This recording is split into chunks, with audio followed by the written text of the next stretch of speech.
Alright, Bad Ideas Production, and today we're coming out with as you can see from the title, is I'm gonna try to fix a shitty movie. Now I'm just saying that because the title is just a great title. It's very, it captures your guys' attention.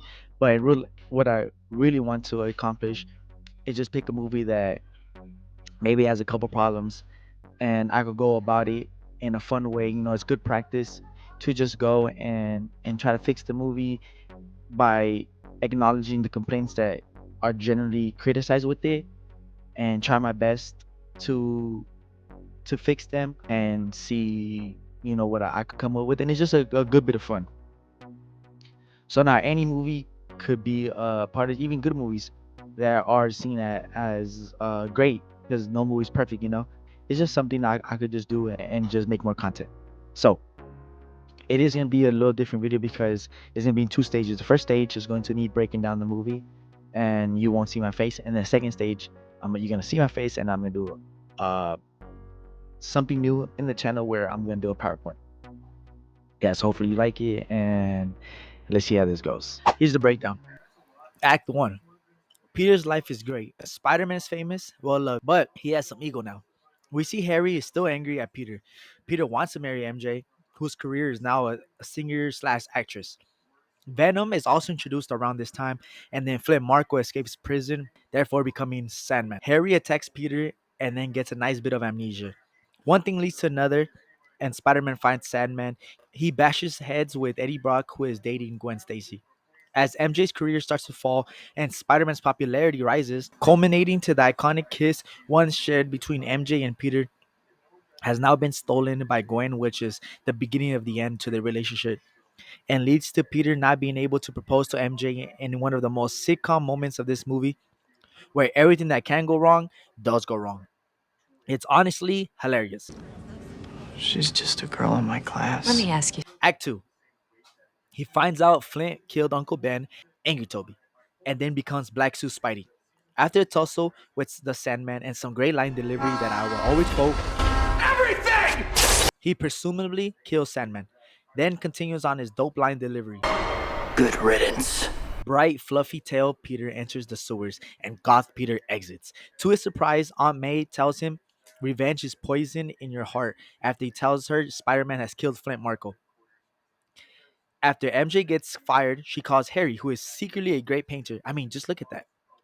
After an awkward dance and a kiss session, Harry remembers who he really is, a young William Defoe. With these memories intact, he attacks MJ, forcing her to break Peter's heart and reject him, which she does. We get sad Toby. Harry continues with the manipulated and then becomes Jason Voorhees with the vanishing act. Then they come to blows whilst yelling witty insults to each other. Protected you in high school, now I'm gonna kick your little ass. Peter blows his face up and then shimmies and pop locks his way into the next couple of scenes, exposes Eddie Brock for photoshopping, gets promoted, buys a new suit on sale, and then flaunts his cool dance moves on MJ at the club in an attempt to make her jealous before hitting her with the good old-fashioned pimp hand. Is everything okay here, Paul? No, everything is not okay here, Paul. Act 3. He aura farms one last time before taking off his costume and nicely handing over to Eddie Brock, who wanted him dead a couple seconds ago. I want you to kill Peter Parker. That's not how God works. Actually, thinking about it, he might work like that. Peter tells May he isn't ready for marriage. Venom meets Sandman. They become besties. Venom kidnaps MJ, holding her hostage. Peter puts on his original suit bag, which is the best scene in the movie. Gets declined by Harry and then gets beat up by Venom and Sandman, where we see Harry get told that his dad's death was his own fault. Harry shows up and both him and Peter fight the evildoers. Harry dies protecting Peter, Venom explodes, and Peter accepts Sandman's apology and lets him free. Sad Toby. MJ and Peter do a dance. I actually love this last scene. Okay, so as you can see, we're moving from one format to another. Now, I'm going to use a presentation to break down the new structure of Spider-Man 3. And if I were to fix it, this is what I would do. Now, I just broke down how the movie went. Now I'm going to break down how I would do the movie if I had the chance. Now, I'm not saying my version is better. I'm just saying that my version tackles a lot of the complaints that were given to at the release of Spider-Man 3. with the cluttered enemies, the unfocused plot, and the weird structure. This hopefully fixes it, but I didn't really want to just go in there and take out a little bit here, take out a little bit there, because that just seems too easy. What I did was I essentially made a new story. You know, I take a lot of what's good about for the movie itself and just add more stuff that I personally think is fun, and it just makes a great video. So, Act 1. The same thing, right? Peter goes see Mary Jane, Harry's introduced, the symbiote flies from the space, you know, lands when Peter and MJ are kissing in the little web he makes. Flint Marco's introduced, and then we see that Peter still wants to propose, and as he has the ring, you know, he gets attacked by Harry. But the most important part is that Harry does not get amnesia, and this is super important because the rest of the movie, in the original Spider-Man 3, the Sam Raimi version, he's just there being, you know, normal Harry. He's not a threat anymore. So now we get more time to focus on Sandman and his downfall with MJ. When Harry fights Peter in the beginning, he gets beat up, but he's still a threat. He's still looming in the background, you know, making plots, scheming. And then Sandman takes a bigger role as this is happening. Continuing the first time, MJ career is going bad. Same concept, same idea. It's on his decline. Flint becomes the Sandman, and then he finally meets Spider-Man, right? He still has that fight with him when he's trying to get the money. He still has the same motives, trying to save his daughter, make money, help her. They fight, and Flint ends up getting away. Just like the movie, Peter gets carried away being Spider-Man. He still has this ego to him.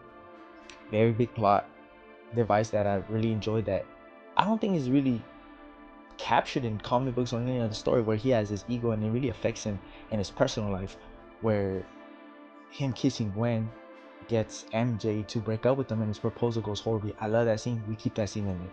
Alright, so now moving on to Act 2. Peter finds out that Flint is the one that killed his uncle. It wasn't the guy that did he kill him in the first movie? Right? I mean, he didn't kill him, but he was the cause of his death. So I would say that Peter killed him. And the symbiote finally, just like the movie, the symbiote finally attaches to Peter and becomes Black Suit Spider-Man. He finds Sandman, he confronts him, and Sandman at this point is looking for forgiveness, as he just wants money for his daughter. But Spider-Man is not hearing it, right? He has the black suit on, his ego's up way higher, he's angry, he just found out he killed his uncle. Boom, he wants revenge. And we get the exact same scene in the subway where he essentially kills Sandman. He declines Sandman's forgiveness, which is a big theme in the movie and is a big theme here. And the difference is that Sandman is not really a bad guy in this one. He is a bad guy, don't get me wrong, he's done bad in his life, but he's generally seeking forgiveness. He's generally wanting to just get money and help his daughters, and then he'll leave. Now, Peter tells his aunt that Spider-Man killed Sandman, where his aunt tells him to not let, you know, poison live in his heart. She replies that vengeance and revenge is not the answer. It doesn't fix anything, right? It's just a circular nature, right? We keep the Peter montage of him, you know, dancing and you know, shimmy and pop locking and all that. Doesn't change. I love that scene. We keep it, right? Sam Raimi films are very campy and is one of the best parts about it. So why change it? MJ still goes to Harry's house, but remember, she doesn't know that little Goblin Jr. Which that makes no sense to me. If you're Peter, right, that's your girlfriend, why are you not telling him there's imminent dangers at the front door? Why would Harry not use her? Maybe he thinks that Harry wouldn't stoop that low. Maybe he does think that, but I don't know, that's very naive of Peter to always wear a mask and the one person that knows him not let everybody in his close reach that he's a danger. So Harry lets Peter know that Mary Jane is at his house. You know, he's not really saying he's gonna do anything, but he insinuates it. When in reality, he's bluffing, because when Peter gets there, MJ has already left the premises, and then they fight, and their fight ends up somehow We go to the church. That fight somehow ends up at church. I assume, you know, they web swing, they glide, boom. Somehow we're at the church that that Spider-Man 3 has, where he takes off the costume. Harry gets a fatal wound though. So just like his dad, and it's very circular in nature, where his dad got hurt with his board, Harry somehow takes a fatal wound just like that. You know, it's very poetic that he ends up getting a wound that would kill him just like his father. I think it really fits the tone. So starting Act 3, we leave Act 2 with Harry essentially getting mortally wounded, fatally wounded, I mean. And now this is where a lot of my changes come in. Where Sandman is officially dead. Peter has killed Sandman. He is not alive. He has died. Sandman's dead, children. The crocodile hunter is dead. Starting the next act, the main villain is gonna be Harry. Now you say, how is it Harry? Because Peter takes the suit off, he starts feeling guilt that this is the suit's fault, and not only the suit's fault, it is his fault. But it's obviously contributed to the suit amplifying his anger. So he takes the suit off, and while doing so, the suit goes on Harry. And now there's many sources that will, you know, give me credit that the suit heals its host when it's on. So Harry doesn't die and continues living. But the little caveat is that as soon as he takes it off, the wound will go back to killing him. But that's later. Peter just swings away.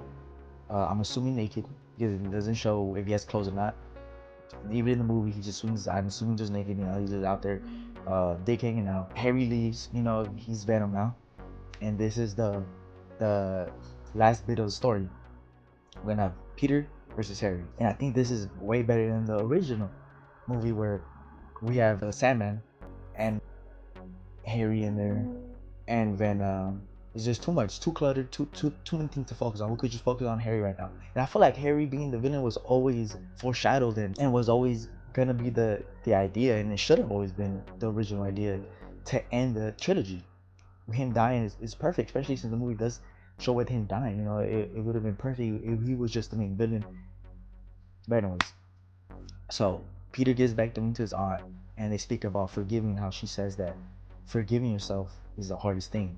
Harry, not really being himself, he's now Venom, kidnaps MJ, and then we get the iconic scene where Peter, you know, takes out his red suit, and he's ready to be Spider-Man. He fights Harry, taking the suit off him. Harry and Peter both forgive each other, and they both take responsibility for the mistakes that they've done throughout this trilogy. Peter should have been honest from Harry from the start, and now withheld.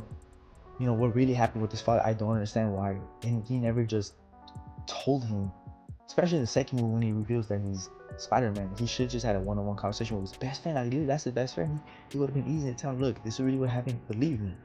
And we also take out the part where the butler tells Harry that his dad died from his own board. It's so retarded, it's so stupid. Why you ever do that? Let Peter tell you this is the truth. Why would he lie to you? I understand you're emotional, but many years have passed now from the first movie to the third movie. Harry dies. Just the same, you know, they both finally are on the same page for the first time in this whole trilogy. And then MJ and Peter have their last dance, just like they were in the original movie, and then it's just like that. And I think this fixes a lot of mistakes that I was saying. And I hope you like this new format. I'm gonna try. I have a PowerPoint. I have a projector that my friend bought me, so I'm trying to use it more.